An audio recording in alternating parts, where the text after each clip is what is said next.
Hey, so today I got a old school amp. It's a little Kicker Impulse IX402. In great shape, actually. This is probably from late 90s, early 2000s, I would say. This thing was rated at 40 watts by 2 at 4 ohm, 60 watts by 2 at 2 ohm, and 120 watts bridged at 4 ohm. So we're going to throw this on the AMM1 with the AmpLab dummy load and see what it does. Alright, so the first test I'm going to do is at 8 ohm, and I'm going to do a certified test. So I've tuned this amp to just at the point of distortion with the DD1. So I'm going to go ahead and run this track, and this should give us our undistorted or up to 1% distortion at 8 ohm power.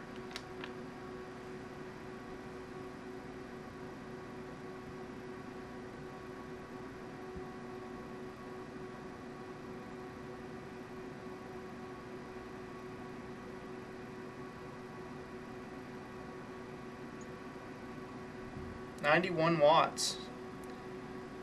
That is pretty damn good. That's at 8 ohm bridged. So, not too bad. And that was at 13.12 volts. Was the lowest we saw. Alright, I'm going to go ahead and retune this on a 4 ohm load. And that's one thing I've noticed. Changing loads actually does change the point of distortion.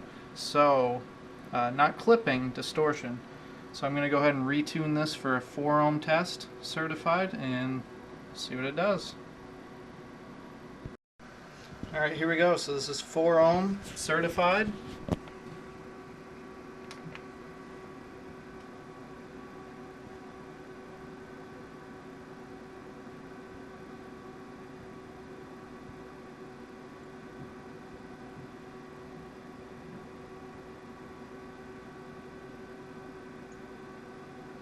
$138 watts. So this actually does a little overrated at certified power. That's pretty damn good. Most amps I test don't do rated power certified. You usually have to get it uncertified or even dynamic to get their rated power. So, and that was at 13.25 volts. So, I'm not sure what they rated this amp at. If it was 13.8, 14.4, or 12 volts. But if they rated it at 12 volts, they'd probably be pretty damn spot on at 1% distortion. So, alright, I'm going to go ahead and try to run this at 2 ohm. And actually, I think I'll hold off on the 2 ohm. I think I'll do a 2 ohm dynamic. We won't do a 2 ohm certified. I don't want to ruin this amp. So we'll try dynamic. That's not so hard on the amp. So we'll do that later. So I'm going to go ahead and retune this with a bigger overlap, 10 dB overlap, so we can do some uncertified tests. Alright, so this is going to be an 8 ohm uncertified test.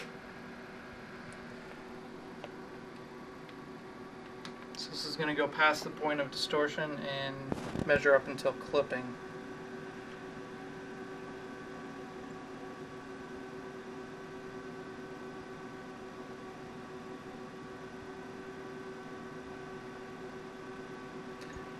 $95 watts.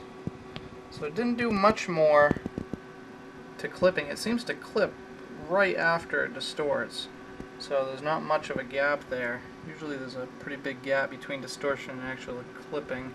You can usually squeeze some more power out, but not on this one. So that's at 13.25 volts. Let's go ahead and run a 4 ohm test.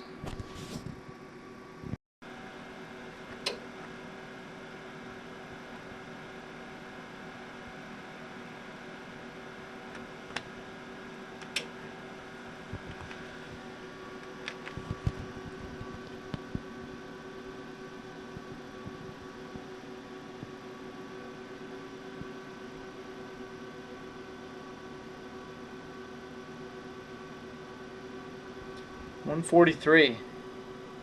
So So only about 5 watts more than it did to 1% distortion. Again, a pretty narrow margin between distortion and actual clipping. So it's kind of strange, but it is what it is. All right, so 143 watts at 13.06 volts. All right, let's try some dynamic power. See if we can get any more out of this thing. All right, so this is going to be 8 ohm dynamic.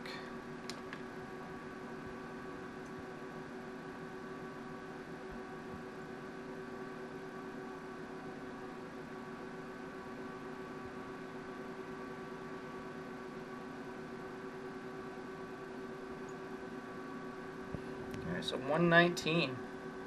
That's not too bad considering this is at 8 ohm and that is what it's rated for at 4 ohm. So that was at 13.8 volts. Alright, let's see what it does at 4. Okay, 4 ohm dynamic.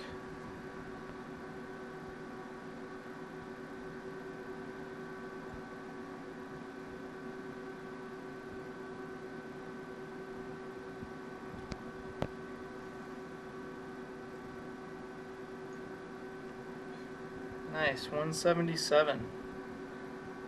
It's pretty damn good. Pretty happy with that. That's at 13.29 volts. Alright, now I'm going to go ahead and do a 2 ohm dynamic test. This amp isn't rated for 2 ohm. Hopefully it will handle this, not blow up, because I'd hate to have an amp in such good shape blow up. But let's see what it does.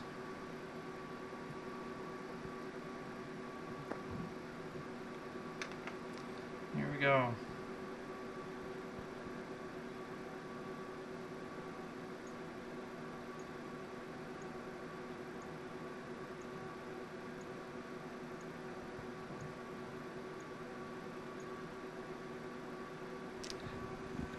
Well, it didn't blow up, and we got 225 watts at 2 ohm. Not too shabby for such a small amp.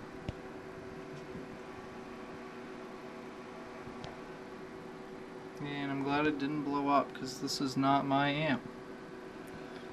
Alright, well that's it. Thanks for watching, and if you have any questions, leave them in the comments. And make sure you rate, give that thumbs up.